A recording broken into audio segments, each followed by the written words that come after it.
Assalamualaikum warahmatullahi wabarakatuh. Perkenalkan, nama saya Nur Hasan dari Sistem Informasi 203. Saya akan mempresentasikan tugas dari teori perilaku organisasi tentang menjelaskan materi dari beberapa sesi di LMS.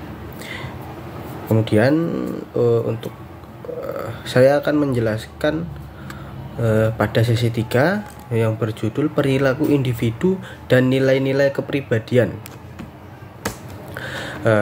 Kontennya perilaku 1, perilaku dan kepribadian, 2, mengukur kepribadian, 3, determinan kepribadian, 4, MBTI, dan 5, nilai. Perilaku dan kepribadian. Perilaku dan kepribadian. Perilaku yaitu suatu fungsi dari integrasi antara seorang individu dengan lingkungannya.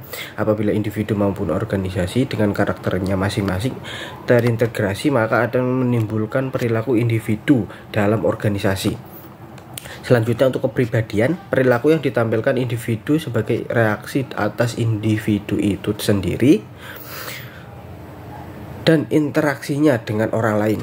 Contohnya karakter kepribadian yang positif seperti suka bekerja, inovatif, emosi stabil, dan lain-lain. Selanjutnya, prinsip-prinsip yang dapat mendefinisikan kepribadian, yaitu kepribadian adalah suatu keseluruhan yang terorganisasi. Apabila tidak, individu tidak mempunyai arti. Kemudian kepribadian kelihatannya di organisasi dalam pola tertentu. Pola ini sedikit lebih banyak dapat diamati dan diukur. Terus selanjutnya, walaupun kepribadian mempunyai dasar biologis, tetapi perkembangan khususnya dalam hasil dari lingkungan sosial dan kebudayaan.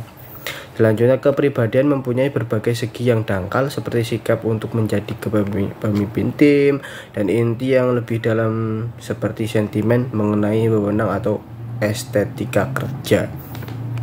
Kepribadian adalah suatu keseluruhan yang terorganisasi. Apabila tidak, individu tidak mempunyai arti. Poin selanjutnya, mengukur kepribadian. Kepribadian seseorang dapat diukur dengan mengandalkan tes kepribadian. Hal ini biasanya dapat membantu para manajer dalam membuat keputusan rekrutmen.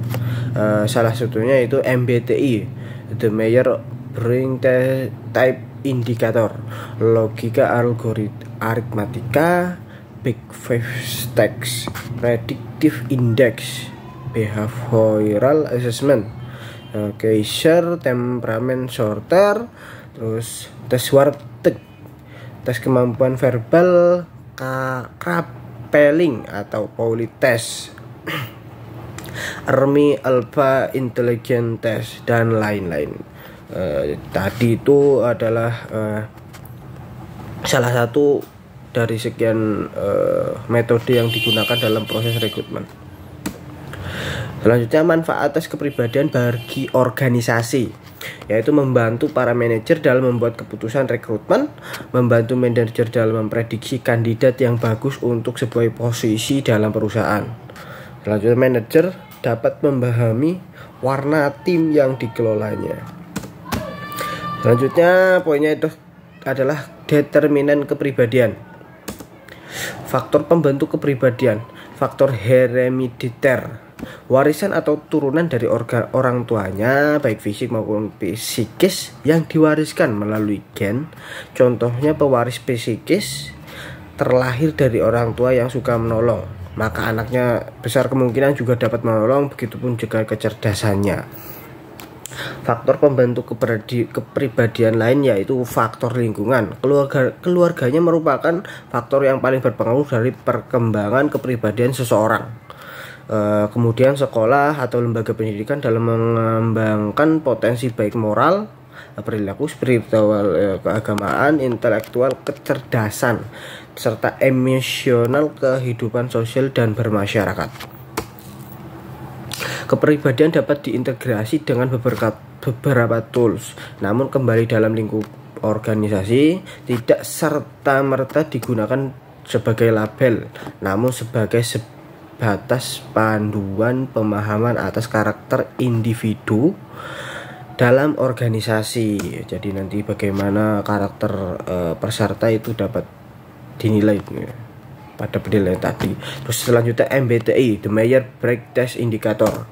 MBTI adalah instrumen yang paling sering digunakan dalam tes untuk menilai kepribadian. Instrumen penilaian berisi 100 kuesioner yang menanyakan bagaimana biasanya orang menata atau bertindak dalam situasi tertentu. Klasifikasi individu dalam tes MBTI yaitu extrovert E atau introvert I. Extrovert adalah individual yang ramah, suka bergaul dan tegas. Introvert adalah individu yang cenderung pendiam dan pemalu. Biasanya klasifikasi individu dalam tes MBTI yaitu sensing atau intuitif. Karakter sensitif adalah individu yang praktis dan lebih menyukai rutinitas dan urutan, atau biasanya lebih digambarkan sebagai seseorang yang sangat detail. Sedangkan karakteristik intuitif adalah gambaran individu yang mengandalkan proses-proses yang tidak sadar dan melihat hal-hal yang secara umum. Klasifikasi individu dalam tes MBTI yang lain adalah thinking atau feeling. Karakter pemikir menggunakan alasan dan logika untuk menangani berbagai masalah, sedangkan individu dengan karakteristik perasa akan mengandalkan nilai-nilai dan emosi pribadi mereka. Selanjutnya, judge atau perceiving. Individu yang memiliki karakteristik menilai cenderung lebih fleksibel dan spontan, sedangkan individu memiliki karakter memahami, menginginkan kendali dan lebih suka dunia mereka teratur dan terstruktur.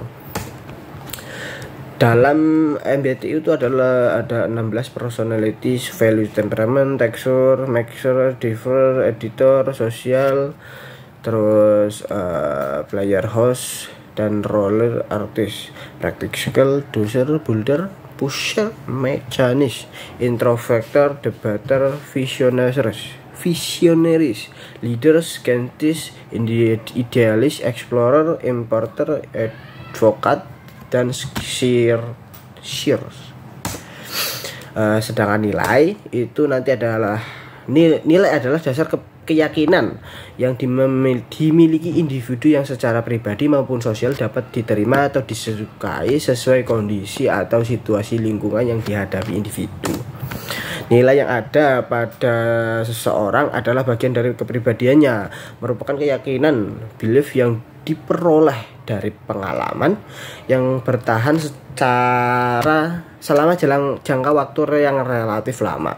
Meskipun mungkin dapat berubah secara perlahan, namun nilai-nilai yang ada pada seseorang turut menentukan persepsinya, sikap, motivasi, dan perilakunya termasuk lingkungan kerja dalam organisasi. Terima kasih. Sekian penjabaran dari sesi 3 untuk mata kuliah teori